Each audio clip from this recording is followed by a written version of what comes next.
décimos. Turismo e negócios. Oferecimento Farmácia Líder. Para seu conforto e segurança, peça seu medicamento pela teleentrega da Farmácia Líder, pelo 3282-1100. Farmácia Líder, tradição em cuidar de você.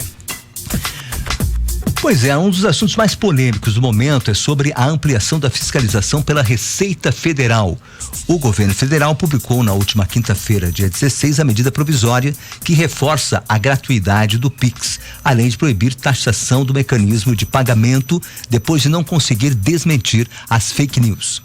E hoje, para falar sobre como não sofrer problemas com o fisco, mesmo com a revogação da medida provisória, estamos aqui com a nossa colaboradora, educadora financeira, ela que é formada em administração de empresas, contabilidade, especialista em gestão pública, mestra, né, em administração e escritora, tendo como sua última obra o livro Educação e Gestão Financeira, Coisas que Ninguém Te Conta. Juliana Lano comigo aqui, com o Davenir, que vai fazer parte desse bate-papo, e eu hoje vou fazer as honras na casa da Davenir, se me dá licença. Vai lá. Seja bem-vinda, bom dia, Ju, tudo certo, minha amiga Juliana? Bom dia, Braulio, bom dia, Davenir, bom dia, ouvintes, tudo ótimo, graças a Deus. Então pode seguir falando aí sobre essa questão aí. Então, Braulio, a ideia de nós conversarmos um pouquinho sobre esse assunto, porque foi um dos assuntos mais polêmicos nesses últimos dias e que gerou muitas dúvidas e instabilidade. Tão polêmico quanto que a primeira coisa que foi feita errado foi a comunicação disso por parte do governo mesmo, né? De ter passado essa informação a ponto de não conseguir dar continuidade e ter que revogar a medida provisória por dois problemas. Os primeiros foram as fake news, né? Que começaram a sair, então as pessoas começaram a não saber o que era a informação verídica e o que não era, e começaram a sair disseminando a informação. E quando tu dissemina a informação, o efeito manada acontece, ou seja, eu pego aquilo como correto, como que está acontecendo, e vou seguindo o caminhar da boiada. E a segunda coisa foi a questão também de muitos golpes, né? Então eles aproveitaram para criar vários golpes. Eu mesmo recebi um WhatsApp da Receita Federal, teoricamente, sim, dizendo que eu tinha estourado o limite e pedindo uma taxa, o que não acontece, tanto que não haveria nova cobrança, não haveria nada. Então, o primeiro erro que aconteceu foi, de fato, deixar bem claro para a comunidade, né, para as pessoas, o que seria a mudança. Segunda coisa, ficou muito pesado em cima do Pix. Por quê? Porque lá nos números algoritmos, lá nas informações das redes sociais, eles precisaram pegar um termo para poder disseminar a informação. E o Pix foi o que mais foi chamando a atenção. Claro, além de ser a modalidade hoje de pagamento mais usada. Exato. Só em dezembro, Braulio, 76% dos brasileiros utilizaram a modalidade de Pix. Então, é uma modalidade muito visada. Então, a ideia do governo federal, na verdade, quando ele fez essas modificações, uma das, né, que o ministro falou que era a ideia, era fazer com que não fosse aquele cara que ganha 2 salários mínimos, que precisa fazer a declaração de imposto de renda, fosse fiscalizado, mas sim, hoje, por onde é que se acontece a grande movimentação de lavagem de dinheiro? Através da parte bancária, porque o dinheiro parou de circular. Sim. Então, a ideia do governo era essa, era também conter a questão da lavagem de dinheiro através desses mecanismos. E o Pix foi o que foi o assunto do momento. Mas lembrando que nós não estamos só falando de Pix, e sim de transações financeiras, ou seja, envolve um universo muito maior. E as pessoas, nesses últimos dias, fizeram o quê? Pararam de usar o Pix em função de todas essas notícias e começaram de novo a usar o dinheiro. Que não era o objetivo, desculpa, né? Inclusive, eu vi uma matéria aí que o pessoal acho que mais pro Rio de Janeiro, São Paulo, o pessoal do Uber mesmo não estava querendo aceitar mais Pix, né? Exatamente. Certo. Davenir, pode seguir aí. Pois é, seguimos aqui então falando ainda sobre essa questão aí que a Juliana está com a gente aqui. Então, fazer a declaração da forma certa, lembrando que ela é obrigatória para todas as pessoas que tiverem rendimentos anuais, né? Isso que ela já falou, né? Sim. E na verdade aqui hoje nós temos, você tem um número, né? Que as pessoas de repente, eu ganho até quanto, né? Para mim pagar a declaração. Então, obrigatoriamente, para fazer a declaração de imposto de renda, você tem que ganhar, em média, 2.824, ou seja, são 2 salários mínimos do ano de 2024, porque a gente teve aumento agora, né, para 2025, então como ano base 2024. Isso dá em torno da avenida de 33.888, ou seja, ao ano. Quem ganhar mais do que esse teto é obrigatório fazer a sua declaração. 33.888 mil reais no ano. Ganhou mais do que isso, tem que declarar. Exatamente. Lembrando também, meninos, que o que acontece? Isso foi revogado, né, pela MP, mas as pessoas, elas iam ser, não mudaria nada para nós quanto declaração de imposto de renda. Isso é importante a gente salientar. O que teria mudado? Os bancos iam ser obrigados a fazer a informação, passar a informação para a Receita a nível de cruzamento de dados, porque depois o que eles fazem? Eles pegam lá a nossa restituição do imposto de renda, nossa declaração, e verificam se os dados que a gente colocou lá estão corretos, através do que? Cruzamento de sistema. Então, antes era 2.000, passou para 5. E depois, isso para PF. PJ passou de 6 para 15. Então, o que acontece? A gente voltou a ser, de novo, então, fiscalizado por 2.000. Então, quer dizer, a gente tinha ganhado um teto maior. E por que eles aumentaram? Aumentaram para que, como tem muita movimentação bancária, isso não ficaria um volume tão grande. Então, eles já aumentaram esse teto pensando nisso.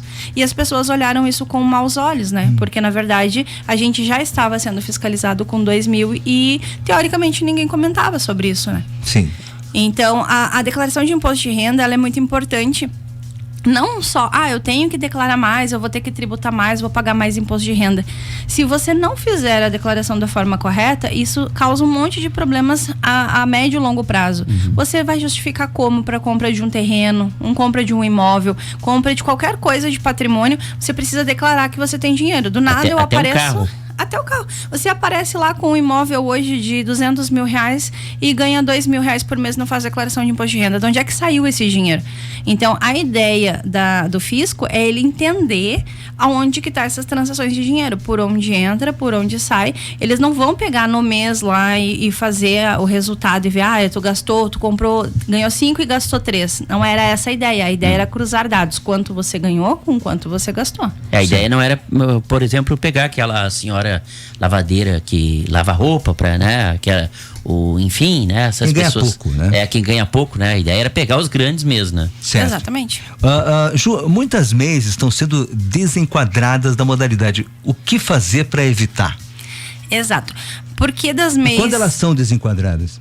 Exato, Braulio. O que acontece? A ideia de falar um pouquinho aqui da MEI também é porque, além de tudo que aconteceu com os equívocos, né, dessa nova, da MP que estaria valendo e agora foi revogada, é porque o teto da MEI anual é 81 mil reais. Ou seja, então, para desenquadrar, se a pessoa fez maior faturamento do que 81 mil reais no ano, automaticamente ela desenquadra do que é a MEI, né? Dentro da regulamentação da MEI. Ela ganhou acima desse de 81 mil. Exato. Então, o que acontece, Braulio? Eu posso, em janeiro, tirar pro meu cliente lá 30 mil reais de nota fiscal, sem problema nenhum. Ou seja, eu tenho 50 ainda ao longo do ano. Então, não é por mês. Se eu quiser tirar 80 mil reais de nota em janeiro, eu já estourei o meu teto e eu não vou poder tirar, exatamente, o meu limite, eu não vou poder tirar no restante do ano mais nenhum tipo de nota fiscal. Então, vai, de qualquer forma, me desenquadrar, porque eu não vou poder continuar trabalhando. A ideia é que o pessoal da MEI tome cuidado com isso. Você que é MEI, né, que está aí fazendo o seu trabalho. Eu vou pegar um exemplo do eletricista, que eu acho que pro nosso ouvinte fica bem claro, assim. Eu gosto de dar exemplos, porque daí fica mais fácil para ele visualizar. O eletricista que tem uma MEI, que presta lá o seu serviço, o que acontece? É serviço, né? Então, ele vai cobrar da pessoa a instalação de uma rede elétrica aqui na rádio, por exemplo. Uma prestação de serviço. Só que daí a rádio precisou de 5 mil de material. Ao invés de nós irmos lá, comprar o material e entregar para o eletricista e ele fazer só a cobrança da prestação de serviço, ele vai te dizer assim, não, só um pouquinho, então faz assim, deixa que eu compro o material para você e depois você me paga 15 mil reais, ou 16, porque ele vai colocar um pouquinho mais ali em cima do material. E é aí onde as pessoas estão caindo, brother. Sim. Porque ele vai movimentar. Pedreiro faz muito disso também, né? Exato. Então, você está comprando material além do serviço prestado. E aí aumenta o valor o valor recebido, no caso, né? Exato. Então, automaticamente já passa da faixa que poderia tirar de nota fiscal. Então, ele tem um problema, né? E o segundo é que ele não está fazendo de acordo com o KNAI dele. Ou seja, ele está fazendo venda de mercadoria e que, teoricamente, ele não poderia fazer. Fazendo transação, no caso. Fazendo transação. Porque no caso dele é prestar serviço. Ele tem que ir lá prestar o serviço e dar a nota pelo serviço prestado dentro do valor que foi estipulado, né? Exatamente. Mas acontece muito isso aí, né? É uma situação e isso aí acaba criando problema pro prestador, né? Pro MEI. Exatamente. Então, tudo que aconteceu nessa última semana, o grande alerta é: a gente continua sendo fiscalizado em todas as transações, seja por um meio ou seja por outro, porque existem vários mecanismos. Eu gosto muito de falar sobre o TEF, né? Que eu acho que é importante a gente salientar aqui. O TEF, ele entrou em vigor no dia... É o TEF? É uma forma como o usuário e o comércio, ele é obrigatório a passar essa informação para a Receita Federal. Ele é um mecanismo, uma operadora que passa as informações. Então, quer dizer, lá no dia 1º de janeiro de 2024, nós éramos obrigados no comércio a colocar o TEF para funcionar. Então, colocando o TEF para funcionar, que já tinha sido começada a implantação em 2023 para alguns setores, depois começou a ser obrigatório para todos. Se eu passar, Braulio, o meu cartão de crédito, débito ou Pix, na farmácia, no posto de gasolina, no mercado, na loja, em qualquer lugar que eu fizer uma transação, automaticamente eu passei o meu CPF, vai ser informado lá naquela transação, sem eu dar o meu CPF ou não. Automaticamente ele vincula. Esse é o mecanismo, ou seja, informar o CPF daquela compra. Não tem nada a ver com sigilo bancário e nem nada. Vai ficar registrado as transações. Então, em algum momento, isso pode ser cruzado. E por que eles fizeram isso? Para que eles tivessem mais um banco de dados para poder fazer esses cruzamentos, né? E ter essa movimentação. Como é que eu ganho um salário, não faço a declaração de imposto de renda, mas eu pago uma fatura de cartão de crédito de R$10 mil por mês? Sim. Só para conferir aqui, eu dei uma pesquisada na internet aqui rapidinho, que ela falou do TEF, transferência eletrônica de fundos, isso? Isso aí. Isso aí, então, né? É um mecanismo que vai fazer a declaração das coisas que tu tá comprando ali, o valor, na verdade, né? Do que tu comprou contra o CPF. E, inclusive, para deixar um aviso para os empresários, né, que quem ainda não colocou o sistema do TEF para rodar, ele pode estar aí sendo taxado acima de R$7.800 de multa, porque é obrigatório hoje você ter no seu comércio, indiferente de qual for, o TEF funcionando. Nesse TEF, ele vem por aonde? Por um aplicativo? Como é que funciona? Não, na verdade é uma administradora. Você tem que quando você faz a contratação da maquininha ali para poder fazer essas transações, automaticamente você tem que ter alguém que está intermediando, uma administradora, que faça a homologação com o TEF, que ele comunique lá com o sistema do governo. Juliana, o que os nossos ouvintes precisam se preocupar de fato, hein? Exatamente, pensar no que a gente vai fazer de curto, médio e longo prazo, porque não é hoje, né? Esse problema não está acontecendo neste momento. Esse momento ele ganhou visibilidade, mas a gente vem falando da organização financeira. E para a gente se organizar financeiramente, o que é importante? Organizar as nossas finanças. E o que acontece muitas vezes, Davenir? A pessoa se enrola em algum momento do caminho e ela também começa a emprestar cartão de crédito, fazer transação. Essa semana ainda eu vi um colega dizendo assim: ai, tu me empresta o Pix para me pagar uma conta lá que eu não consegui no banco pagar e tal. No momento em que transacionar isso no teu CPF, porque a declaração de imposto de renda é de CPF, é a pessoa ali. Como é que tu vai justificar quando tu empresta o teu cartão de crédito para a família inteira fazer compra? É aí que acaba caindo na malha, né? Exato, emprestei para irmã, por irmão, e comprei e fiz empréstimo consignado e fiz empréstimo. Então, quer dizer, no momento em que eu transaciono muitas coisas dentro do meu CPF, eu vou ser obrigado a fazer isso. A fazer a declaração. Fazer a declaração. E aí também desorganiza toda a parte financeira, né? Porque você começa também a perder a sua organização da sua gestão financeira pessoal e até mesmo da empresa. Então, isso não serve só para a pessoa física, serve lá para as empresas também. Cada vez mais o pessoal não pode mais fazer transações que não são, que a gente chama de fria, né? Tá muito difícil de fazer transação fria, ou seja, tu compra com nota. Onde é que foi parar essa mercadoria? Você tem que vender essa mercadoria. Se você não vendeu, tá no seu estoque. E onde é que tá o seu estoque? Então tá muito difícil, assim, hoje de orientar as empresas a fazerem coisas que não estão dentro da vigência, né, legal para poder fazer isso. Então tem mecanismos para se abster. O que é fazer? Vamos pegar aí o contador. né, na hora da declaração de imposto de renda, se você não sabe fazer, isso é bem importante. Se a pessoa não sabe fazer a declaração de imposto de renda, procure um contador na época que abre ali a declaração de imposto de renda, pede auxílio profissional. Por quê? Porque se você fizer a sua declaração errada, ou porque quer fazer errado, ou porque não sabe o que está fazendo, pode cair na malha fina. É verdade. Então você vai ter um prejuízo que poderia ser evitado. E a mesma coisa serve para o empresário. O empresário ele tem que estar atento à legislação e usar, por exemplo, a sua tributação a seu favor. Então, se você quer pagar menos imposto, use as formas de tributação que você paga menos imposto e não tente fazer maracutaia. Porque vai dar problema. E caixa 2 Juliana, e tudo que faz. Só por 20, qual é a penalidade aí para quem cair na malha fina? É multa, é cancelamento de CNPJ, tem. enfim, o que acarreta aí? Depende para cada situação, mas a primeira delas é que você vai ter que fazer a declaração da forma correta, eles vão apurar ali o que de fato você deve, você vai pagar além do que deve, com multa, reajusto, sim, ainda multa em cima que pode chegar a 100%. Sem dúvida. Ju, obrigado pela participação.